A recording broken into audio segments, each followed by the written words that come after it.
اللہ تعالیٰ نے عورت کو مرد کی کمزوری بنایا ہے. جو سب سے زیادہ پرکشش چیز اللہ تعالیٰ نے مرد کے لیے بنائی ہے اس دنیا میں وہ عورت ہے. خوبصورت ہو، بدصورت ہو، گوری ہو، کالی ہو، بوڑھی ہو، جوان ہو. اگر بوڑھی ہے تو ینگ لکنگ ہو تو مرد کے لیے وہ کشش رکھتی ہے. لیکن مرد چاہتا کیا ہے؟ مرد چاہتا ہے کہ اس سے انجوائے کرے ایٹ ڈفرینٹ لیولز. گپ شپ بھی لگائے، یہ بھی اس کی انجوائمنٹ ہے. اس کے ساتھ وقت گزارے، یہ بھی اس کی انجوائمنٹ ہے. اس کے ساتھ گپ شپ لگائے، یہ بھی اس کی انجوائمنٹ ہے. اسی طرح اس کے ساتھ سمائلز شیئر کرے، یہ بھی اس کی انجوائمنٹ ہے. اور سمائلز کا الٹ کبھی جو ہے اس کا غصہ جو ہے وہ بھی دیکھ کر وہ اس کو انجوائے کرتا ہے. اس کے ہاتھ بھی اس کے لیے پرکشش ہیں، اس کی آنکھیں بھی اس کے لیے پرکشش ہیں. اس کا جسم پورا کا پورا اللہ تعالیٰ نے مرد کے لیے پرکشش بنایا ہے. لیکن مرد یہ چاہتا ہے بائی ہز نیچر کہ میں مفت میں یا بہت تھوڑی پیمنٹ کر کے اس سے ہر سٹیج پر انجوائے کروں. دین کیا کہتا ہے؟ اللہ اور اس کا رسول صلی اللہ علیہ وسلم اپنے ماننے والیوں کو کیا انسٹرکشن دیتا ہے، اس کا خلاصہ عرض کر رہا ہوں کہ نبی اکرم صلی اللہ علیہ وسلم کہہ رہے ہیں، خلاصہ عرض کر رہا ہوں اپنی ماننے والیوں کو جو ان کی بیٹیوں کی مانند ہیں، کہ جب تک کوئی مرد دو گواہوں کی موجودگی میں تمہارے روٹی کپڑا مکان اور عزت و آبرو کی حفاظت کا ذمہ نہ لے لے اور تمہیں اپنی وراثت میں شریک نہ کر لے تو اس کو اسمائل بھی پاس نہ کرنا.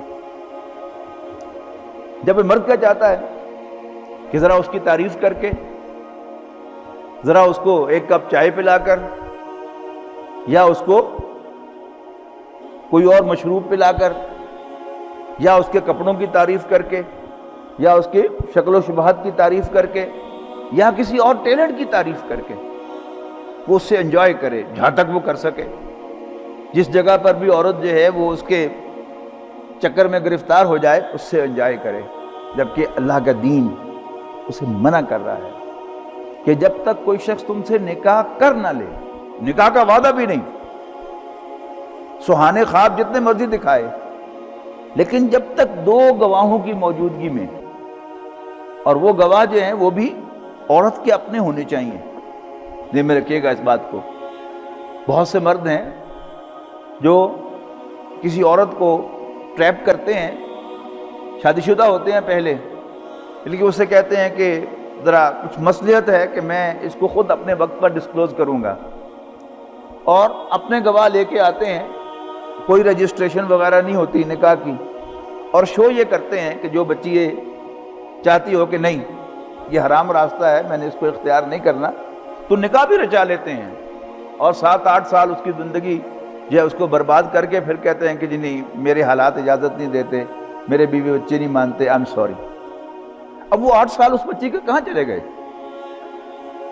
سمجھنے کی بات ہے نا. دین جو راستہ بتا رہا ہے وہ عورت کے لیے سیکیور راستہ ہے. اس کی عزت و آبرو کی حفاظت کا بھی وہی راستہ ہے، اس کے روٹی کپڑے مکان کا بھی وہی راستہ ہے. اور پھر جو جیسا کہ میں نے عرض کیا کہ یوں ہی کوئی شخص کسی عورت سے نکاح کرتا ہے تو عورت اس کی وراثت میں بھی حصے دار ہو جاتی ہے. یعنی قرآن مجید میں نبی اکرم صلی اللہ علیہ وسلم کی احادیث میں عورت کی وراثت کا ذکر ہے. ایک بیوی ہو تو اس کا کتنا حصہ ہے، اور ایک سے زائد بیویاں ہوں تو وہ ان کا کتنا حصہ ہے. یہ سب چیزیں جو ہیں وہ قرآن مجید میں مینشنڈ ہیں.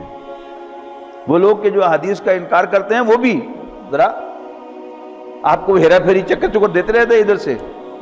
لیکن یہ بات تو چوتھے پارے کے آخر میں آپ خود پڑھ کے دیکھ لیجئے کوئی بھی ترجمہ والا قرآن مجید اٹھا کر کہ قرآن مجید میں وہاں وراثت کا قانون بیان ہوا ہے تو اس میں واضح طور پر آپ کی منکوحہ بیوی جس سے آپ نے نکاح کیا ہے اس کی وراثت کا تذکرہ ہے کہ نہیں ہے. تو آج جو دنیا میں شور ہے وہ سب کیا ہے؟ اس سارے شور کا اگر میں خلاصہ نکالوں تو وہ بھی عرض کر دوں کہ وہ کیا ہے؟ اسلام سے بغاوت. ویسٹ جو ہے اس کا نعرہ ہے آزادی. لیکن کبھی آپ نے غور کیا، آپ میں سے جو حضرات ویسٹ میں گئے ہیں، برطانیہ جانے کا یا امریکہ جانے کا، کینیڈا جانے کا یا آسٹریلیا جانے کا، نیوزی لینڈ جانے کا، جن لوگوں کو اتفاق ہوا ہے، یہی ویسٹ کہلاتا ہے. کون سی آزادی ہے وہاں پر؟ آپ اپنی مرضی سے گاڑی نہیں چلا سکتے، اپنی مرضی سے مکان نہیں بنا سکتے، اپنی مرضی سے کسی جگہ کھڑے ہو کر آپ گفتگو نہیں کر سکتے. پابندی ہے. آپ مکان میں جو نقشہ آپ نے پاس کرایا ہے اس میں اگر اینٹ یوں رکھی ہوئی تھی، آپ نے یوں لگا دی ہے، تو فوراً آپ کو آ کر جو سٹی کونسل ہے وہ آپ کو پوچھے گی کہ یہ آپ نے کیوں کیا ہے. یہ تو پاکستان ہے، ملک جہاں پر آپ کو آزادی ہے، جو مرضی آپ کہہ لیں، کوئی پوچھنے والا نہیں. جیسے مرضی آپ گھر بنا لیں، کوئی پوچھنے والا نہیں. آپ جہاں مرضی ٹریفک کے قانون کو توڑ لیں، کوئی پوچھنے والا نہیں. وہاں کہاں آزادی ہے؟ تو وہ آزادی جو ہے اس کو بھی سمجھ لیجیے اللہ تعالیٰ کی غلامی سے آزادی ہے. تو اسی کا وہ اپنا مذہب، اپنا دین، اپنے نظریات کو ایکسپورٹ کر رہے ہیں. اور یہ اسی کا حصہ ہے کہ فیمنسٹ موومنٹ جو ہے پہلے امریکہ سے شروع ہوئی تھی اور اب وہ پوری دنیا میں ایکسپورٹ کی جا رہی ہے. اور پھر خود ہمارے اپنے ہی لوگ، ہمارے دانشور مرد، ہماری دانشور عورتیں، اور کچھ عورتیں کہ جن کا پاکستان سے سوائے اس کے تعلق کہ وہ کبھی شاید پاکستان میں پیدا ہوئی ہوں یا ان کے والدین کا تعلق پاکستان سے ہو، وہ تشریف لاتی ہیں صرف یہ فساد پھیلانے کے لیے اور یہاں کی عورتوں کو بغاوت پر اکسانے کے لیے. گھر برباد ہو جائیں تو اس سے ان کو خوشی ہوتی ہے. دین کی بات پھیلانا صدقہ جاریہ ہے. ثواب کی نیت سے ویڈیو کو شیئر ضرور کیجیے. جزاک اللہ.